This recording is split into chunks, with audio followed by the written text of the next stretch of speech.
Ever wondered how your favorite movies are born? Behind every jaw-dropping moment, there's a hidden world of tech mastery that few ever see. The cameras, the lighting, the sound design, all the pieces that make Hollywood magic possible. What if I told you that some of the most iconic scenes in cinematic history owe their impact to the cutting-edge gear behind the lens? This is the untold story of the tech driving Hollywood, the tools, the tricks, and the innovation that turn imagination into blockbuster gold. Let's start with cameras, the lifeblood of filmmaking. Today, Hollywood relies heavily on digital cinema cameras. Arri Alexa, Red cameras, and Sony's Venice series are some of the biggest names. When you watch The Revenant with its breathtaking wilderness shots, you're seeing the power of Arri Alexa 65 in action. That camera, with its massive sensor and unparalleled dynamic range, captured the rawness of every snowflake and the tiniest details of Leonardo DiCaprio's pain as he crawled through frozen landscapes. It's no coincidence that filmmakers chose this gear. The Alexa 65 delivers a depth and clarity that film alone could never achieve. But then there's Arri. Ever wondered how those sleek, high-intensity shots in action films like John Wick feel so crisp and sharp? That's red helium at work. This camera can shoot at an insane 8K resolution, meaning each frame holds enough detail to fill a cinema screen and still look pristine. Directors love it because it gives them the freedom to punch in on a shot during post-production without losing quality.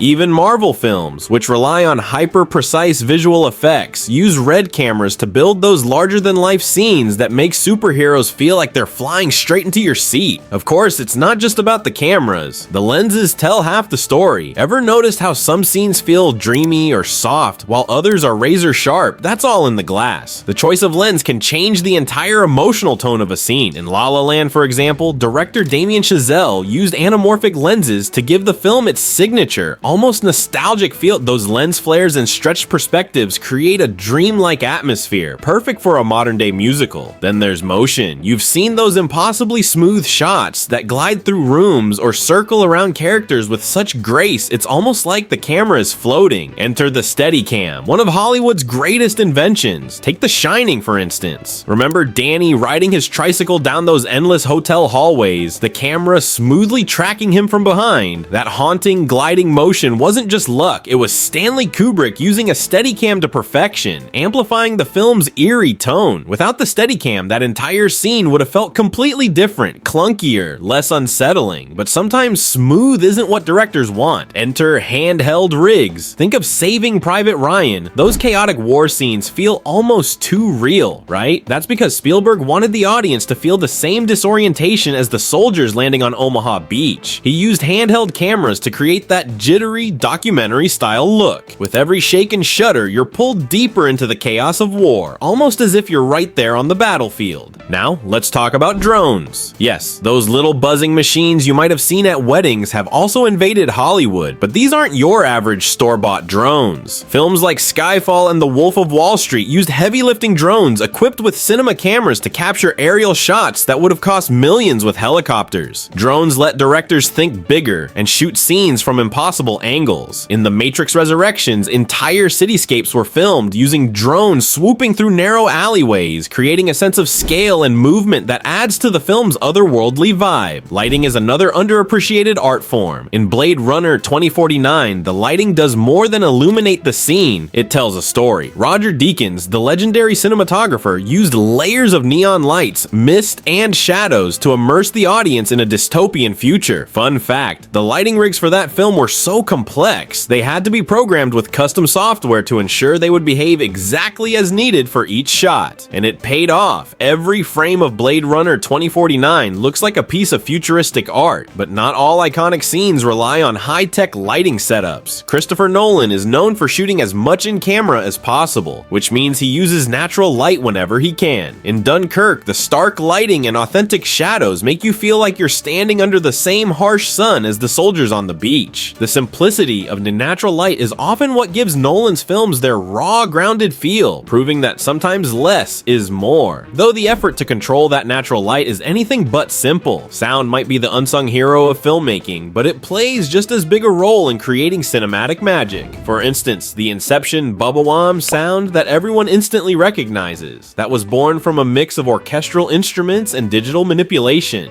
It's become such a staple in trailers that sound designers now refer to it as the Inception horn. But capturing on-set sound can be a different beast altogether. Boom microphones, lavalier mics, and shotgun mics are used depending on the scene's complexity. The Whispering Gallery scene in Mission Impossible Fallout that was recorded using ultra-directional mics to pick up even the tiniest sounds of footsteps and breathing, making the tension almost unbearable. And then there are sound stages. Picture this. You're watching Interstellar and the rocket launch sequence sends vibrations through your seat. That low-frequency rumble wasn't just audio wizardry. It was designed using specialized subwoofers called tactile transducers. These speakers don't just play sound. They create physical vibrations, letting you feel the noise. It's part of what makes IMAX experiences so immersive. They're using sound as a physical force, not just an auditory one. Of course, technology isn't just limited to what happens on set. In post-production, tools like Adobe Premiere, Avid, and DaVinci Resolve are used to edit footage and color grade scenes. Color grading might seem like a small detail, but it's a game changer. Just look at Mad Max. Fury Road. Without that hyper-saturated color palette, the oranges of the desert, and the deep blues of night, the film wouldn't have felt nearly as intense or chaotic. Every frame was meticulously adjusted to enhance the emotional impact. And let's not forget CGI. It's easy to assume that CGI is just used for superhero films or alien invasions, but it's everywhere. In The Social Network, for example, CGI was used to create the Winklevoss twins, both played by a single actor, Armie Hammer. VFX artists meticulously cloned Hammer's performance, ensuring every movement and facial expression lined up perfectly, making it look like two identical brothers were sharing the screen. That's the kind of subtle CGI that goes unnoticed, but without it, the film wouldn't be the same. Motion capture takes things to an entirely new level. Remember Gollum from The Lord of the Rings? Andy Serkis's groundbreaking performance was captured using early motion capture technology, with dozens of sensors placed on his body to record every twitch and movement. Fast forward to today, and you have films like Avatar using advanced performance capture rigs that not only track body movements, but also facial expressions with unprecedented precision. It's a blend of acting and technology that's redefining what's possible on screen. But even with all this tech, accidents happen, and sometimes it's the gear that saves the day. During the filming of The Dark Knight, the IMAX camera used to capture the unforgettable truck flip scene broke mid-shoot. IMAX cameras are notoriously fragile. Each one costs over $500,000. But Nolan insisted on using the format to capture the grandeur of Gotham City, and the result? An explosive scene so visceral you can feel the impact in your bones. So where is filmmaking technology headed next? Virtual production is already changing the game. The Mandalorian made waves by using a system called the Volume, a massive circular LED screen that surrounds the actors, projecting digital environments in real time. It's like a green screen, but the actors can actually see and interact with the environment around them. This tech is revolutionizing how movies are made, cutting down on post-production time and giving directors more control over what they capture on set. And what about AI? Some filmmakers are already using AI to predict audience reactions, adjust color palettes, and even generate storyboards. The future isn't just about better cameras or faster drones. It's about creating tools that understand creativity itself. Imagine a world where AI suggests camera angles or lighting setups based on the emotional beats of a scene. We're not far from that reality, and when it hits, Hollywood will never be the same. So the next time you sit down to watch your favorite film, remember every shot, every sound, every effect you see on screen is the result of cutting-edge technology and relentless innovation. And behind that magic, a small army of filmmakers pushing the boundaries of what's possible, armed with tools that would have been considered science fiction just a few decades ago. Because in Hollywood, it's not just about telling a story, it's about inventing the future.